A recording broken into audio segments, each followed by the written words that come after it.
Sir EVM को लेकर सवाल उठाए जाते हैं। ईवीएम को लेकर मैं साफ कहूंगा कि यदि सवाल ईवीएम को लेकर इतने सवाल खड़े हो रहे हैं तो जब ये चुनाव हो जाए उसके बाद इलेक्शन कमीशन को आगे बढ़कर ईवीएम रख देनी चाहिए कि ये सारी ईवीएम खड़ी है, आइए इस हॉल में और सिक्योरिटी लगा देनी चाहिए, हैक करके दिखाइए, जो हैक करेगा उसको जो प्रोग्रामिंग हम डालते हैं उसके बाद वोटिंग करके यदि आप इसको सिस्टम सेट करके बता दोगे तो प्रोग्रामिंग तो डालते हैं तभी तो होता है। और प्रोग्रामिंग कौन डाल रहा है? Election commission.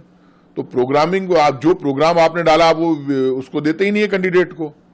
आप कैंडिडेट को दे दो ना प्रोग्राम क्या डाला आपने जो चिप डाली है वो हर कैंडिडेट को आपको देनी चाहिए। भाई आपने कहा ये कमल का निशान, ये हाथ का निशान, ये नाम सब डाल दिए और आपने वो प्रोग्रामिंग डाली है कि इसमें इस हिसाब से आप बटन दबाएंगे तो वो प्रोग्रामिंग आपको कैंडिडेट को देनी चाहिए। उस पर चर्चा नहीं हो रही। लोग कह रहे हैं सुप्रीम कोर्ट कह रहा है, तो सुप्रीम कोर्ट को ये कहना चाहिए कि जिस ईवीएम में आपने प्रोग्राम डाला हो तो चुनाव आयोग डाल रहा है वो प्रोग्राम उपलब्ध करा दो कैंडिडेट को, झगड़ा खत्म। वो प्रोग्राम नहीं देना चाहता चुनाव आयोग। मैंने भी मांगा विधानसभा चुनाव में, आप प्रोग्रामिंग क्या सेट कर रहे हो मशीन में वो तो दोगे ना। वो तो हमारा आके इस पे कोई बात ही नहीं कर रहा। वकीलों की पता नहीं क्या हो गया, कोई सुप्रीम कोर्ट में प्रोग्राम डालता है। मैं कोई कंप्यूटर साइंस का स्टूडेंट नहीं हूं लेकिन उस प्रोग्राम से ही वो चलती है। तो आप रख दीजिए ईवीएम और कोई यदि हैक कर सकता है तो सामने आ जाएगी सच्चाई। चुनाव आयोग जिद क्यों कर रहा है? चुनाव आयोग तो ट्रांसपेरेंट होना चाहिए, उनको रख देनी चाहिए। सवाल खड़े हो रहे हैं कि भाई आ जाओ, हम तो ये प्रोग्रामिंग डालते हैं, आप बताओ इसको कैसे करोगे।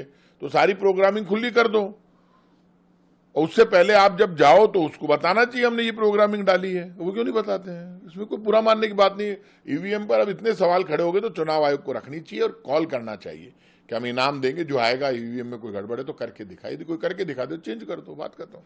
बुरा मानने की क्या बात है?